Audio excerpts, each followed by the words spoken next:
Okay, let me see. All right, so just a few announcements. So we are here. Right, the semester is over. Okay, so this is the last day that I'm going to take attendance. So that's the last time that you're like obligated to at least show up. Your final exam, you can expect your final exam to become available this upcoming Sunday at 11 a.m. It'll be due the following Friday at 11:59 p.m. Okay. And also that due date for next Friday is the hard deadline. So that's when everything on Pearson is due. So not only is the final exam due, but then anything that's on Pearson is due, right? And the goal is when you submit your final, that should be it. You shouldn't have anything lingering past the final, okay? If you are going back to working old assignments to improve your overall score, I would encourage you to prioritize your exams, as that's nearly 80% of your overall grade. And you want to prioritize the homework last because it's going to be a lot of work for little points, right? It's not going to move your grade that much. And so, even though this is the last official day of class, next week during class time on Monday and Wednesday, basically from 9 to 5, I'll be. I intend to make myself available on Zoom just in case if you guys have questions or if you needed to reach me for anything. Okay. So let me see. Let me check with you guys on Zoom.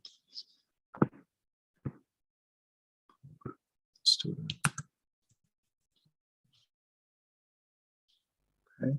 So what I'd like to do today, I just wanted to take some time to review exam 3 and go put and draw out as many concepts, that you will be responsible for as possible. Yeah. And then let me say this. So let me say, even though, you guys decided to take me up on the offer of, treating it like asynchronous, which is fine. All right. I still want to say that I'm proud of you guys because a remote class is not easy, right?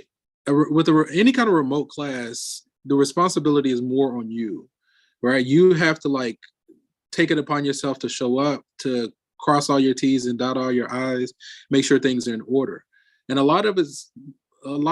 not most of or all of it is on you, right? Like you have to take it upon yourself to figure it out, ask questions, to pry, to position yourself for success, to link up, to devise some kind of plan to get it done, right? That's not an easy thing to do, especially right out of high school. Like this is your first test at being an adult, but that's what it is. It's like at some point in your life, you have to start making decisions for yourself. Your parents are not always going to be there to bark down your throat to tell you, hey, you need to do this. Because at some point, you're going to be on your own and you have to decide for yourself, right? I'm still dealing with it. We all have to deal with it, right? Your parents aren't always going to be there. I lost one of mine recently, right? And so it's like the world is completely turned upside down. Like there's nobody there to say, hey, did you make sure you did this? Did you make sure you did that? Like it's clear that your parents care about you. They do what they need to do to get you in school and always hounding you because outside of your parents, nobody's going to hound you like that. Like if you don't do it, they're going to be like, oh, and they either just not going to pay you or they're going to harass you. Like if you don't do what you need to do. Right. And so, that's the nature of a remote course, So again, it's just not easy. It's simple, but it's just not easy because you have to have some level of discipline to do it.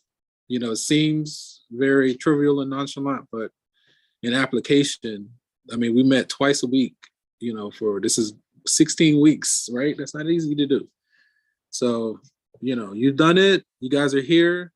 You devised some kind of plan to get it done. You did it. So, you deserve a pat on the back. Like it's not a small feat. I don't want you to think that it's small. So let's take a moment to look at this. Identify the graph of the quadratic function, right? So this is transformations, right? We have two transformations. Basically that +3 tells us to go to the left by 3, and then we did a vertical stretch by a factor of 4, and we have 3 actually. We flipped it vertically from top to bottom. So we went left 3 and upside down. The only one that does that is D. So we're gonna go with that one. I'll check on, let me check really quickly actually.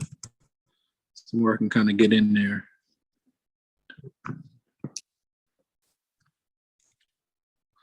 Okay. All right.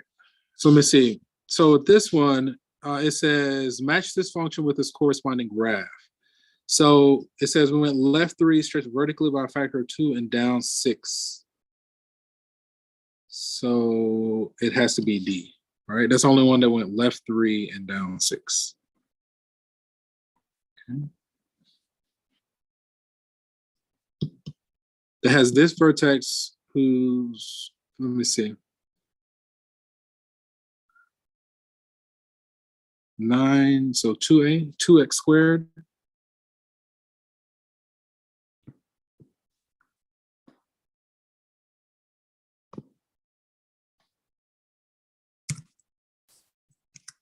Okay. Notice when x is 0, y is 0. When x is 3, 9 times 2 is 18. Okay, let's go to the next one. Okay. So in standard form, we should be doing completing the square. So you want to say plus or minus b over 2 squared, right? So negative 2 divided by 2 is negative 1 squared is 1. So we're saying plus or minus 1. So then that's going to be x minus 1. So quantity x minus 1, quantity squared, plus 1 minus 1, so minus 1. Okay. And we're going to have y equals. Okay. So we go right 1 and down 1. So 1 unit to the right and 1 unit down. Okay.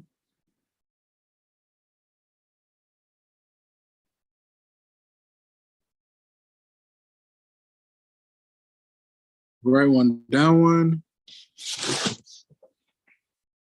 I'm going to change that to a 1 and down 1. Okay. I think that was it. The vertex is 1, negative 1. Parentheses 1, negative 1. Axis of symmetry is x equals 1. Come on. Okay. So 0 and 2. I'm just looking at the graph for that one. Y-intercept, 0. If you say x is 0, you get 0. Okay, let's go next. Let me check on you guys in Zoom. Cool. I think that's enough for me.